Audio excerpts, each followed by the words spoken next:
नमस्कार। असली भारत लाइव में आपका स्वागत है। संसद का मानसून सत्र आज समाप्त हो गया। पूरा देश ये जानना चाहता है कि संसद के इस सत्र में आखिर हुआ क्या। आपने खबरें देखी, आपने वीडियोस देखे, आपने लोकसभा की कार्रवाई की तमाम फुटेज देखी। आपको क्या लगा? दर्शकों का अपना एक आकलन होता है, चैनलों की अपनी एक सीमा है, सोशल मीडिया की एक अपनी अलग सीमा है, लेकिन दर्शकों की जो परखने की क्षमता है वो इन सब से अलग है और वही दृष्टि बताती है कि आप कितने संवेदनशील हैं संसद के लिए, संसद में होने वाली चर्चाओं के लिए। इस बार का जो सत्र रहा ये बहुत अभूतपूर्व सत्र रहा।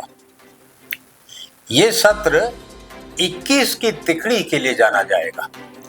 क्रिकेट की भाषा में कहें तो 21 की हैट्रिक लगी।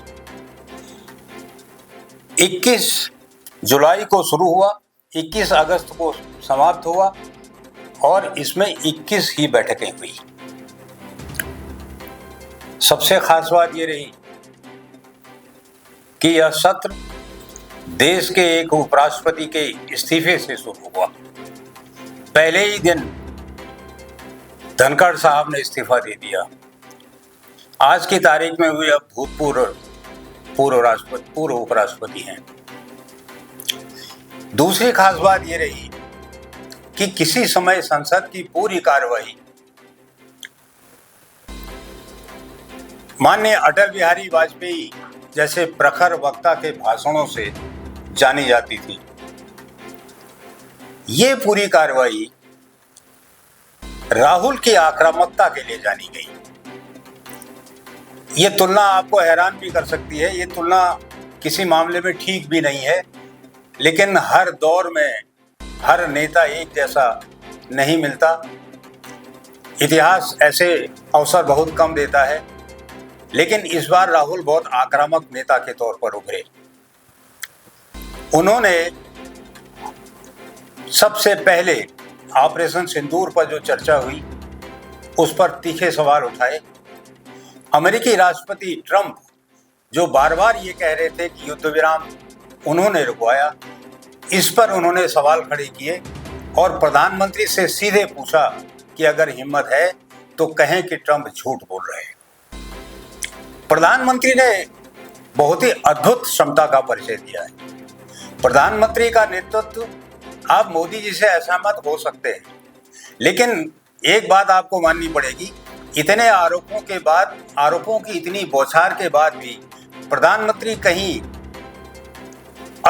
असंयमित नहीं हुए। उन्होंने अपना संयम नहीं खोया, वे मुस्कुराते रहे, जवाब उतना ही दिया जितना दिया जाना चाहिए था। राहुल ने बहुत उकसाया, लेकिन प्रधानमंत्री ने उत्तेजना नहीं दिखाई। यह उनके परिपक्व होते नेतृत्व की भी एक निशानी है। बहरहाल ऑपरेशन सिंदूर पर चर्चा हुई, बिहार के एसआईआर पर चर्चा हुई। राहुल गांधी ने सबसे आक्रामक तरीके से मकान नंबर 0 का मुद्दा उठाया, कहा कि 0 वाले मकान इतने कैसे हैं। एक साहब ने टिप्पणी की कि वो 0 को बड़ा महत्व दे रहे हैं। एक साहब कहने लगे कि जिसका कोई मकान नंबर न हो उसका तो 0 ही होगा। लेकिन ये बहस सोशल मीडिया के जरिए, लोगों की फुसफुसाहट के जरिए, चाहे जिस रूप में सामने आई हो, लेकिन राहुल गांधी ने ये साबित करने की कोशिश की कि मतदाता सूची में गड़बड़ तो है, और अगर बिहार की मतदाता सूची में इतनी गड़बड़ है तो बाकी देश में भी मतदाता सूचियां सही हैं, इसकी कोई गारंटी नहीं है। बहरहाल राहुल को इस बात का श्रेय जाता है कि उन्होंने मतदाता सूची को अद्यतन करने की मुहिम छेड़ी है और उसकी जरूरत पर जोर दिया है। चुनाव आयोग हो या भारत सरकार हो, या कोई प्रदेश की सरकार हो या कोई जिम्मेदार संगठन हो, कोई जिम्मेदार व्यक्ति हो, कोई इस बात से इनकार नहीं कर सकता कि बगैर अच्छी मतदाता सूची के, पारदर्शी मतदाता सूची के कोई पारदर्शी और निष्पक्ष चुनाव हो ही नहीं सकता। इसलिए जरूरी है लोकतंत्र को मजबूत बनाने के लिए कि ऐसा चुनाव हो, ऐसी मतदाता सूचियां हों। अभी बिहार में चुनाव होना है, इसके बाद चुनाव तो होता ही रहता है, बाकी प्रदेशों में भी चुनाव होगा, वहाँ की मतदाता सूचियों की सवाल उठेंगे। बहरहाल ये मुद्दा अब बहस में है।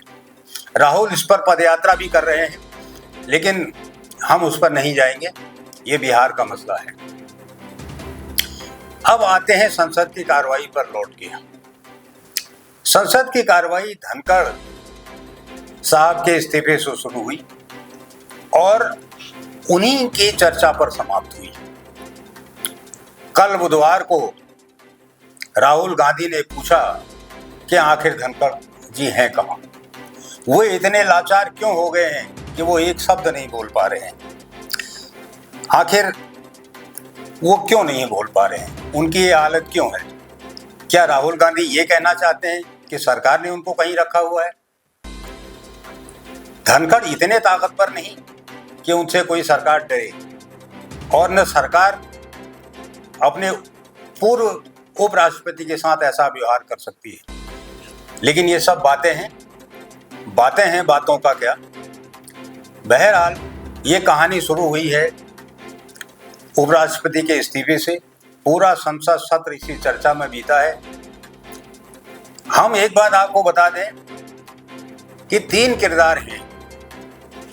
धनखड़ का इस्तीफा क्यों हुआ, इसको 3 लोग जानते हैं।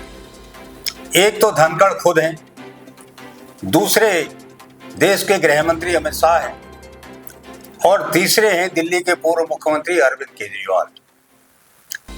संसद सत्र शुरू होने से ठीक एक दिन पहले अरविंद केजरीवाल ने धनखड़ साहब से मुलाकात की थी, और ये मुलाकात काफी देर तक चली थी। केजरीवाल जी का कहना था कि हम तो धनखड़ साहब का हालचाल पूछने गए थे। धनखड़ साहब बीमार नहीं थे, हालांकि इस्तीफा उन्होंने स्वास्थ्य कारणों से दिया, लेकिन वो संसद की कार्रवाई के पहले दिन बीमार नहीं थे। तो सवाल यह है कि केजरीवाल को कैसे पता था कि वो बीमार है? क्या धनखड़ जी ने उनसे कहा था कि मैं बीमार हूं, मुझे देखने आओ? ऐसा नहीं था। केजरीवाल मिलने गए थे, वहां क्या बात हुई ये या तो धनखड़ जी जानते होंगे या केजरीवाल जी जानते होंगे। लेकिन आपको याद रखना चाहिए कि मौजूदा गृह मंत्री बहुत ताकतवर गृह मंत्री हैं। अमित शाह बंद दरवाजे के अंदर से भी सुन लेते हैं। अमित शाह के कान इतने तेज हैं, अमित शाह से बात छिपी नहीं। लगता है कि बात लीक हो गई, और फिर उसके बाद जो हुआ वो धनखड़ साहब के इस्तीफे के रूप में सामने आया। बहरहाल आज की तारीख में हालत यह है कि राहुल गांधी बार बार कह रहे हैं कि धनखड़ साहब कहाँ हैं, धनखड़ साहब कहाँ हैं, वो क्यों नहीं बोल रहे हैं, क्यों नहीं सामने आ रहे हैं। लेकिन हम आपको फिर एक बात बता दें कि धनखड़ साहब कहाँ हैं ये आज 2 लोग जानते हैं। एक तो धनखड़ साहब खुद जानते हैं, और दूसरे अमित शाह जानते हैं कि वो कहाँ हैं। वे सुरक्षा कारणों से जहाँ भी ये सुरक्षित हैं, लेकिन न देश से कुछ छिपाया जा रहा है, न देश को कुछ बताया जा रहा है। आप अनुमान लगाते रहिए, आप चर्चा करते रहिए, सरकार का काम हो रहा है, राजनीति इसी तरह चलती है। आज के लिए बस इतना ही। बहरहाल इसमें हम एक बात और जोड़ दें कि संसद की कार्रवाई समाप्त हो गई है। थोड़ा हालचाल आप संसद का भी ले लीजिए। लोकसभा में इस 1 महीने की चर्चा में 120 घंटे का समय चर्चा के लिए निर्धारित था, जिसमें केवल 37 घंटे चर्चा हो सकी। राज्यसभा में केवल 41 घंटे चर्चा हुई। लोकसभा में 12 बिल और राज्यसभा में 15 बिल पास हुए हैं। सबसे चर्चित बिल गिरफ्तार सीएम, पीएम और मंत्रियों को हटाने वाला संविधान संशोधन बिल रहा। इसे जेपीसी के पास भेजने का प्रस्ताव पारित हुआ है। 18 अगस्त को देश के सफल अंतरिक्ष कार्यक्रम की उपलब्धियों पर विशेष चर्चा हुई। यह भी एक यादगार दिन रहा। पूरे सत्र के दौरान बिहार में स्पेशल इंटेंसिव रिवीजन यानी एसआईआर को लेकर हंगामा और विरोध प्रदर्शन होता रहा। लोकसभा में 419 प्रश्न एजेंडे में थे, लेकिन हंगामे के कारण केवल 55 प्रश्नों का ये उत्तर मिल सका। राज्यसभा में 285 प्रश्न एजेंडे में थे और 14 प्रश्नों का ही जवाब आया। बहरहाल हंगामा होना हाल के वर्षों में संसद और विधानसभाओं की नियति हो गई है।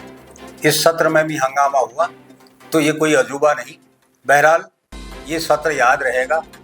इसी के साथ आज का कार्यक्रम यहीं समाप्त करते हैं। असली भारत लाइव को देखते रहिए, सब्सक्राइब करिए और अपने मित्रों को बताइए। धन्यवाद।